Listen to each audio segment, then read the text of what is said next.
संकल्प से सिद्धि तक अंतर्गत भाजपाच्या योग सप्ताहात धर्मभूषण ॲडव्होकेट दिलीप ठाकूर यांनी आयोजित केलेल्या रौम्य महोत्सवी चालण्याच्या भव्य स्पर्धेचे उद्घाटन भाजपा महानगर अध्यक्ष अमरनाथ राजूरकर यांच्या हस्ते करण्यात आले।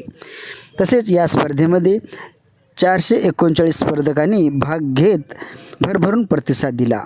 यात 25व्या वर्षी विविध 11 गटातील विजेत्यांना तसेच गुरुकुलतर्फे भाजपा जिल्हाध्यक्ष ॲडव्होकेट किशोर देशमुख व इतर मान्यवरांच्या हस्ते मोबाईलचे पारितोषिक देण्यात आले।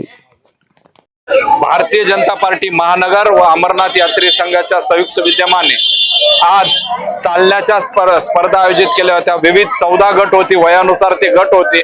त्याला मोठा उदंड प्रतिसाद आज नांदेडकरांनी दिला।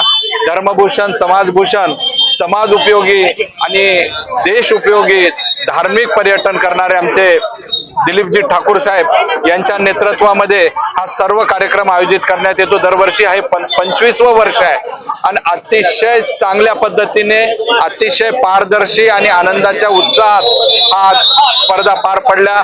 सर्व विजेत्यांना प्रथम 14 गटात आलेल्यांना मोबाईल देण्यात आलेले आहेत। प्रथम, द्वितीय आणि तृतीय असे तिन्ही पारितोषिक दिलेले आहे।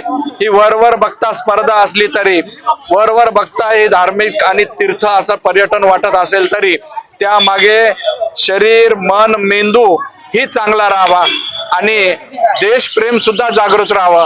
पहलगामच्या पार्श्वभूमीवर धर्म विचारून अतिरेक्यांनी जे भ्याड हल्ला करून हिंदूंना मारलाय त्याचं उत्तर देण्यासाठी तुम्ही किती जरी मारलं तर आम्ही अमरनाथ यात्रेला जाणारच आणि त्यांच्यावर चाल करून जाण्यासाठी आज चालण्याच्या स्पर्धा आज भाजपाच्या वतीने आणि दिलीप ठाकूर साहेबांच्या वतीने आयोजित केल्या आणि या स्पर्धा फार मोठा संदेश घेऊन अमरनाथ यात्रेकरू जात आहेत। या स्पर्धेतून निश्चितपणे त्यांची यात्रा सुखाची, समृद्धीची आणि त्यांच्या मनोइच्छित फळ प्राप्त होण्यासाठी यशस्वी होईल हीच मी बाबा अमरनाथाच्या चरणी प्रार्थना करतो।